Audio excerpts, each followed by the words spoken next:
എല്ലാ വിദ്യാർത്ഥികൾക്കും പുതിയൊരു വീഡിയോയിലേക്ക് സ്വാഗതം. ഈ വർഷത്തെ +1 higher secondary trial allotment result പ്രസിദ്ധീകരിച്ചു കഴിഞ്ഞു. അപ്പോൾ വിദ്യാർത്ഥികൾക്ക് hscap.kerala.gov.in എന്ന വെബ്സൈറ്റ് വഴി വിദ്യാർത്ഥികൾക്ക് കാൻഡിഡേറ്റ് ലോഗിൻ എസ്റ്റാബ്ലിഷ് എന്ന ലിങ്ക് വഴി വിദ്യാർത്ഥികൾക്ക് ഈ ഒരു അപേക്ഷ ലോഗിൻ ചെയ്തുകൊണ്ട് നിങ്ങൾക്ക് ആ ഒരു റിസൾട്ട് ചെക്ക് ചെയ്യാവുന്നതാണ്. അപ്പോൾ വിദ്യാർത്ഥികൾക്ക് ഇവിടെ യൂസർ നെയിം, അതുപോലെ തന്നെ പാസ്വേഡ്, അതുപോലെ തന്നെ ജില്ല എന്നിവ നൽകിയിട്ടുണ്ട്. അപ്പോൾ നിങ്ങൾ കറക്റ്റായിട്ട് നിങ്ങളുടെ ജില്ലയും അതുപോലെ തന്നെ യൂസർ നെയിമും അതുപോലെ പാസ്വേഡും നൽകി ലോഗിൻ ചെയ്യുക. ലോഗിൻ ചെയ്ത് കഴിഞ്ഞാൽ വിദ്യാർത്ഥികൾക്ക് ആദ്യം തന്നെ ഏത് കോഴ്സിൽ അലോട്ട്മെൻറ്റ് കിട്ടി എന്നുള്ളതും, അതുപോലെ അലോട്ട്മെൻറ്റ് കിട്ടുകയാണെങ്കിൽ congratulations, you have got allotment എന്ന് പച്ച കളറിലും, അലോട്ട്മെൻറ്റ് കിട്ടിയിട്ടില്ല എങ്കിൽ sorry you have no allotment എന്ന് പറഞ്ഞിട്ട് ചുവപ്പ് കളറിലും കാണാൻ സാധിക്കും. അലോട്ട്മെൻറ്റ് കിട്ടിയാലും കിട്ടിയിട്ടില്ലെങ്കിലും നിങ്ങൾ അലോട്ട്മെൻറ്റ് ഡീറ്റെയിൽസ് എന്നുള്ള ട്രയൽ അലോട്ട്മെൻറ്റ് ഡീറ്റെയിൽസ് എന്നുള്ള ലിങ്കിൽ ക്ലിക്ക് ചെയ്യുക.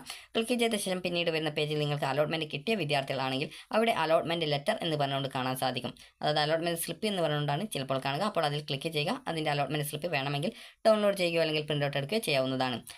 ഇനി അടുത്തതായിട്ടുള്ളത് വിദ്യാർത്ഥികൾക്ക് ഈ ഒരു റാങ്ക് ഡീറ്റെയിൽസ് എന്നുള്ളതാണ്.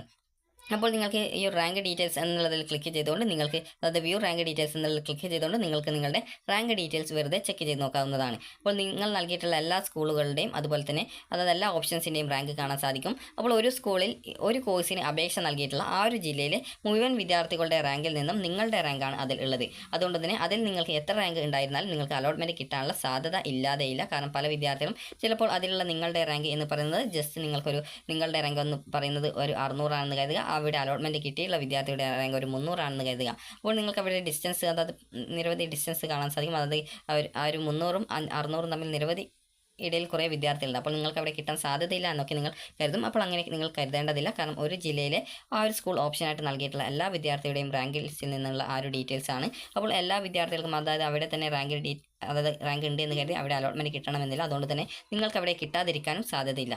അതായത് കിട്ടാതിരിക്കാനുള്ള സാധ്യതയില്ല. അപ്പോൾ അതുകൊണ്ട് തന്നെ കിട്ടാനും ചാൻസ് ഉണ്ട് എന്നുള്ളത് മനസ്സിലാക്കാം.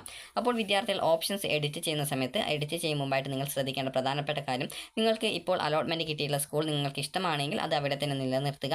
അതിനുശേഷം നിങ്ങൾക്ക് കാൻഡിഡേറ്റ് ലോഗിൻ ചെയ്ത സമയത്ത് നിങ്ങൾക്ക് അവിടെ എഡിറ്റ് ആപ്ലിക്കേഷൻ എന്ന് പറഞ്ഞുകൊണ്ടുള്ള ഒരു ലിങ്ക് കാണാൻ സാധിക്കും. അപ്പോൾ അതിൽ ക്ലിക്ക് ചെയ്തുകൊണ്ട് നിങ്ങൾക്ക് നിങ്ങളുടെ അപേക്ഷ എഡിറ്റ് ചെയ്യാൻ സാധിക്കുന്നതാണ്.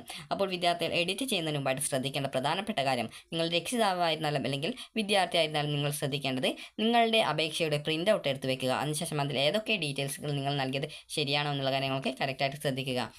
അതുപോലെ തന്നെ ഈ വിഭാഗത്തിൽ ഉൾപ്പെടുന്ന വിദ്യാർത്ഥികളിൽ പലരും അവരുടെ കാറ്റഗറി OBC, അതായത് ഹിന്ദു OBC എന്ന് പറഞ്ഞുകൊണ്ട് സെലക്ട് ചെയ്ത് കൊടുക്കാറുണ്ട്. അപ്പോൾ അങ്ങനെ സെലക്ട് ചെയ്യാൻ പാടുള്ളതല്ല. നിങ്ങൾ ഈ ഒരു വിഭാഗത്തിൽ ഉൾപ്പെട്ട വിദ്യാർത്ഥികളാണെങ്കിൽ ETB എന്നുള്ളതാണ് നിങ്ങളുടെ കാറ്റഗറി. അത് തെറ്റായിട്ട് മനസ്സിലാക്കരുത്.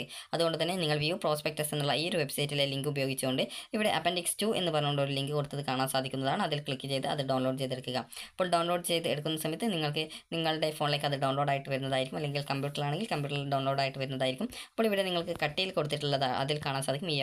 അതുപോലെ തന്നെ തീയ, ബില്ലാവ, അതുപോലെ മറ്റ് കുറച്ച് വിഭാഗങ്ങളും അതിലുണ്ട്. അപ്പോൾ അങ്ങനെയുള്ള വിദ്യാർത്ഥികൾ ETB വിഭാഗത്തിലാണ് ഉൾപ്പെടുക. അപ്പോൾ ഇവിടെ നിങ്ങൾക്ക് കാണാം മുസ്ലിം എന്നുള്ളതാണെങ്കിൽ നിങ്ങൾ സാധാരണ ഇതിൽ OBC എന്നായിരിക്കും നിങ്ങളുടെ SLC സർട്ടിഫിക്കറ്റിൽ ഒക്കെ ഉണ്ടായിരിക്കുക.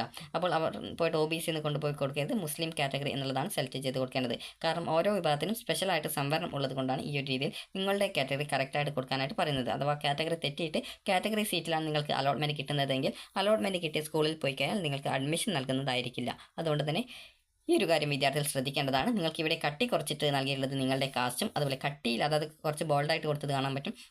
അതായത് ETB എന്നുള്ളതൊക്കെ ഇവിടെ കുറച്ച് കട്ടിയിൽ കൊടുത്തത് കാണാൻ പറ്റും. അതാണ് നിങ്ങളുടെ കാറ്റഗറി ആയിട്ട് വരിക. അപ്പോൾ നിങ്ങളുടെ ഏത് കാറ്റഗറിക്ക് കീഴിലാണ് നിങ്ങളുടെ കാസ്റ്റ് വരുന്നത് ആ ഒരു കാറ്റഗറി നിങ്ങൾ നൽകാനായിട്ട് ശ്രദ്ധിക്കേണ്ടതാണ്. അപ്പോൾ ഇത് തെറ്റിപ്പോകരുത്. അതുകൊണ്ടാണ് നിങ്ങളോട് ഈ ഒരു കാര്യം പ്രത്യേകം പറഞ്ഞിട്ടുള്ളത്. കഴിഞ്ഞ വർഷം അലോട്ട്മെൻറ്റ് കിട്ടി കാറ്റഗറി തെറ്റിയത് കാരണം സ്കൂളിൽ പോയപ്പോൾ അഡ്മിഷൻ കൊടുക്കാതിരുന്ന സംഭവമുണ്ട്. അപ്പോൾ അങ്ങനെ നൽകരുത് എന്നാണ് ഇതിൽ പ്രോസ്പെക്ടസിൽ പറഞ്ഞിട്ടുള്ളത്. അതുകൊണ്ട് തന്നെ നിങ്ങളുടെ കാറ്റഗറി തെറ്റിയിട്ടില്ല എന്നുള്ള കാര്യം പ്രത്യേകം ഉറപ്പുവരുത്തുക. ഇനി വിദ്യാർത്ഥികൾക്ക് ഏതൊക്കെ വിവരങ്ങൾ എഡിറ്റ് ചെയ്യാൻ സാധിക്കുമെന്നുള്ളത് പല വിദ്യാർത്ഥികളും ചോദിക്കുന്ന കാര്യമാണ്. നിങ്ങൾ കാൻഡിഡേറ്റ് ലോഗിൻ ക്രിയേറ്റ് ചെയ്യുന്ന സമയത്ത് നിങ്ങൾ നൽകിയിട്ടുണ്ടായിരുന്ന നിങ്ങളുടെ ജില്ല, അതുപോലെ തന്നെ നിങ്ങളുടെ ഈ ഒരു സ്കീം ഏതാണ്, അതുപോലെ തന്നെ register number, month of pass, year of pass, date of birth, mobile number, എങ്ങനെ നിങ്ങൾ അപേക്ഷ സമർപ്പിച്ചു, അതായത് സ്വന്തമായിട്ടാണോ സ്കൂൾ ഹെൽപ്പ് ഡെസ്ക് വഴിയാണോ അല്ലെങ്കിൽ അതായത് അക്ഷയ വഴിയൊക്കെയാണോ എന്നുള്ളത് സംബന്ധിച്ചുള്ള കാര്യമാണ്. അപ്പോൾ അത് നിങ്ങൾക്ക് എഡിറ്റ് ചെയ്യാൻ സാധിക്കില്ല. അതൊഴികെയുള്ള ഏതൊരു വിവരങ്ങളും നിങ്ങൾക്ക് എഡിറ്റ് ചെയ്യാവുന്നതാണ്. അതുപോലെ തന്നെ കയ്യിലുള്ള സർട്ടിഫിക്കറ്റിൻ്റെ ഡീറ്റെയിൽസ് മാത്രമേ കൊടുക്കാൻ പാടുള്ളൂ. കയ്യിലില്ലാത്ത സർട്ടിഫിക്കറ്റിൻ്റെ ഡീറ്റെയിൽസുകൾ യാതൊരുവിധ കാരണവശാലും കൊടുക്കാൻ പാടില്ല. കാരണം അലോട്ട്മെൻറ്റ് കിട്ടിക്കഴിഞ്ഞാൽ നിങ്ങൾക്ക് അഡ്മിഷൻ സമയത്ത് ഈ ഒരു ഡോക്യുമെൻറ്റുകളൊക്കെ കൊണ്ടുപോകേണ്ടതായിട്ട് വരും. അതില്ലെങ്കിൽ നിങ്ങൾക്ക് അഡ്മിഷൻ സ്കൂളിൽ നിന്ന് തരുന്നതല്ല. അതുകൊണ്ട് തന്നെ ഈ ഒരു കാര്യങ്ങൾ വിദ്യാർത്ഥികൾ ശ്രദ്ധിക്കുക. ഇനി വിദ്യാർത്ഥികൾ ശ്രദ്ധിക്കേണ്ട പ്രധാനപ്പെട്ട കാര്യം, വിദ്യാർത്ഥികൾ ഒരു തവണ എഡിറ്റ് ആപ്ലിക്കേഷനിൽ ക്ലിക്ക് ചെയ്ത് നിങ്ങളുടെ ഡീറ്റെയിൽസ് ഒക്കെ തിരുത്തി നിങ്ങൾ കൺഫർമേഷൻ ചെയ്ത് കഴിഞ്ഞാൽ പിന്നീട് യാതൊരു കാരണവശാലും എഡിറ്റ് ചെയ്യാൻ സാധിക്കുന്നതല്ല. കാരണം പല വിദ്യാർത്ഥികളും പിന്നീട് സ്കൂൾ കോഴ്സ് ഓപ്ഷനുകൾ നൽകാൻ പറ്റുമോ എന്നുള്ള ചോദിക്കാറുണ്ട്. അപ്പോൾ വിദ്യാർത്ഥികൾക്ക് പിന്നീട് അതിനുള്ള അവസരം ഉണ്ടായിരിക്കുന്നതല്ല. അതുകൊണ്ട് തന്നെ എഡിറ്റ് ചെയ്ത് കൺഫർമേഷൻ ചെയ്യുന്നതിന് മുമ്പായിട്ട് വിദ്യാർത്ഥികൾക്ക് മറ്റെന്തെങ്കിലും എഡിറ്റ് ചെയ്യാനുണ്ടോ, അല്ലെങ്കിൽ ഏതെങ്കിലും കോഴ്സ് സ്കൂളുകൾ ആഡ് ചെയ്ത് കൊടുക്കാനുണ്ടോ എന്നുള്ള കാര്യങ്ങളൊക്കെ ശ്രദ്ധിക്കുക. നിങ്ങൾ 1-2 സ്കൂളുകൾ നൽകുന്നതിന് പകരം മിനിമം ഒരു 10 സ്കൂളുകളെങ്കിലും മിനിമം നൽകാനായിട്ട് ശ്രദ്ധിക്കുക. അതും നിങ്ങൾക്ക് പോയിട്ട് വരാൻ സൗകര്യമുള്ളതും നിങ്ങൾക്ക് പഠിക്കാൻ താല്പര്യമുള്ള കോഴ്സും ആയിരിക്കണം. സയൻസ് പഠിക്കാൻ താല്പര്യമുള്ള വിദ്യാർത്ഥികൾ ആണെങ്കിൽ വിദ്യാർത്ഥികൾ ശ്രദ്ധിക്കേണ്ട പ്രധാനപ്പെട്ട കാര്യം, ഫസ്റ്റ് ഓപ്ഷനുകളായിട്ട് എല്ലാ സ്കൂളുകളിലും സയൻസ് കൊടുക്കേണ്ടതാണ്. അതുപോലെ തന്നെ വിദ്യാർത്ഥികൾക്ക് ഈ ഒരു ട്രയൽ അലോട്ട്മെൻറ്റ് കിട്ടിയിട്ടില്ല എന്ന് കരുതി ഫസ്റ്റ് അലോട്ട്മെൻറ്റ് കിട്ടാതിരിക്കണം എന്നില്ല.